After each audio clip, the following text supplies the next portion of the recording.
Hello everybody, and welcome again to my channel. I thought I would provide a quick reference to show how you can demonstrate that Watchtower has indeed engaged in false prophesying. I will do this utilizing their own literature. So first, we will use the Insight in the Scriptures, Volume 1, and this will be page 1202, and the heading will be Inspiration, and the first sentence there says the quality or state of being moved or by or produced under the direction of a spirit from a superhuman source. So something produced under the direction of a spirit from a superhuman source. So do you think that God's spirit-directed organization is claiming direction from a spirit that's from a superhuman source? Well, yes. So they're claiming inspiration by their own definition. Now, Insight on the Scriptures, Volume 2, under the subheading Name, this is on page 468. And name, the last paragraph there, the first sentence of that last paragraph, says, to speak or act in the name of another, denoted doing so as a representative of that one. By that definition, do you think Jehovah's organization claims to be a representative of Jehovah? Why, yes they do. Henceforth, they're claiming to speak in the name of Jehovah. So, the organization that claims spirit direction, which is equivalent to claiming inspiration, and claims to be Jehovah's organization, which is equivalent to claiming to speak in God's name, has printed the following. I have shown this before on my channel. Live Forever book, page 154. Armageddon, paragraph 8, says, after drawing attention to the many things that have marked the period from 1914 onward, Jesus said, this generation will by no means pass away until all these things occur, open brackets, including the end of the system, close brackets, occur. Which generation did Jesus mean? He meant the generation of people who are living in 1914. These persons yet remaining of that generation are now very old. However, some of them will still be alive to see the end of this wicked system. So of this we can be certain. Surely now there will be a sudden end to all wickedness and wicked people at Armageddon. So when was this shortly supposed to take place? For this book, when was it published? 1982. Alright, so up until 1995, the Awake had this to say on page 4. It's telling you what his purpose was. That's the Awake, page 4, up till September. This is the bound volume. 1995. Awake, page 4. Last sentence in that section I'm showing you there, at the very bottom. Last sentence is, most important, this magazine builds confidence in the Creator's promise of a peaceful and secure new world before the generation that saw the events of 1914 passes away. So how confident were they? Well, let's go to November of the same bound volume. Or excuse me, October. No, I mean November. So November of the same year, 1995,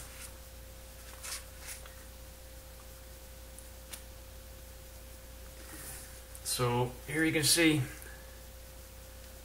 November 8th, 1995, and there's the passage on page 4 of this bound volume. The last sentence there says, most important, this magazine builds confidence in the Creator's promise of a peaceful and secure new world that is about to replace the present wicked, lawless system of things. So that prediction did not even survive 1995. So what does the Bible say about those who speak in the name of Jehovah and predict things that don't come true? Here we are, the silver shank.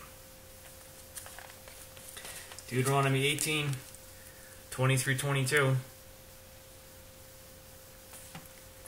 I'll read that. It says, if any prophet presumptuously speaks a word in my name that I did not command him to speak, or speaks in the name of other gods, that prophet must die. However, you must say in your heart, how will we know that Jehovah has not spoken the word?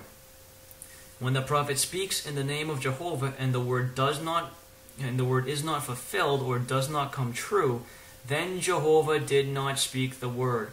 The prophet spoke it presumptuously. You should not fear him.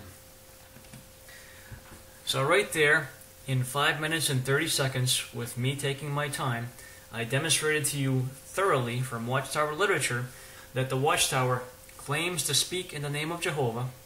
They claim inspiration via the fact they claim to be spirit-directed, and they have predicted things that have not come to be true, which by the Bible's definition demonstrates them to be false prophets.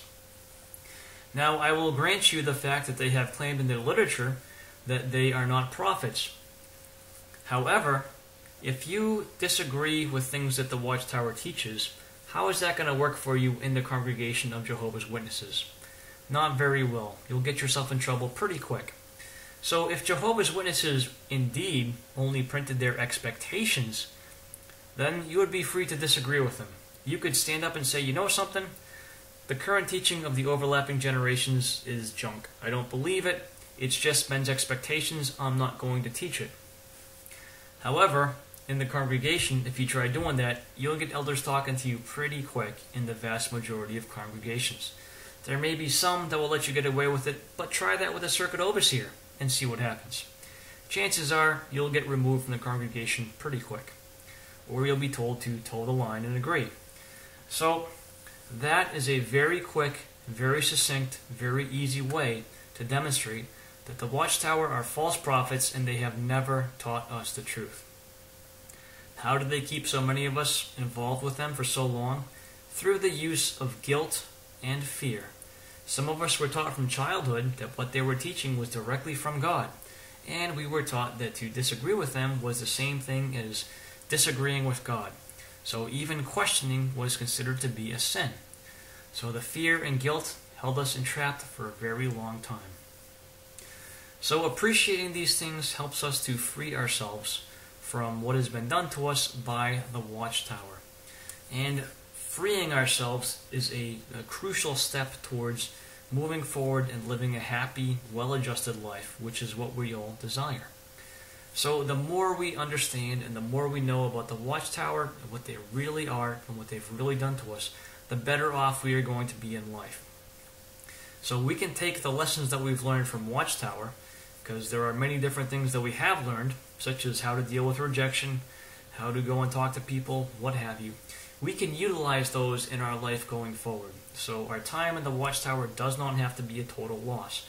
However, processing and understanding what they have done to us will help us to move on and to be able to live a healthy and happy life. So that's hopefully what we're working towards, and that's hopefully what this channel is helping people to do.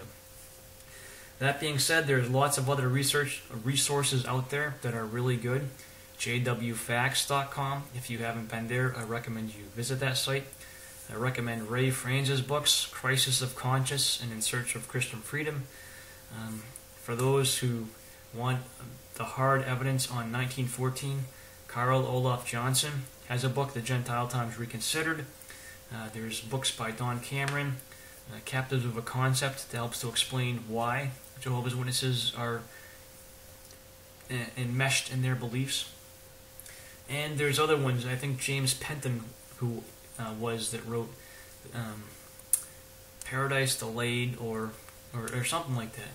But there are resources out there. Please avail yourselves of them, because informing yourselves of what the Watchtower has done to us is a strong tool to helping you to overcome the effects of the indoctrination and to move on to living a happier, more productive life. Because remember, we don't want the Watchtower to be a shadow over our life for the rest of our life. We know we have to deal with it, but we can move on and we can get to a better place. So thanks for watching.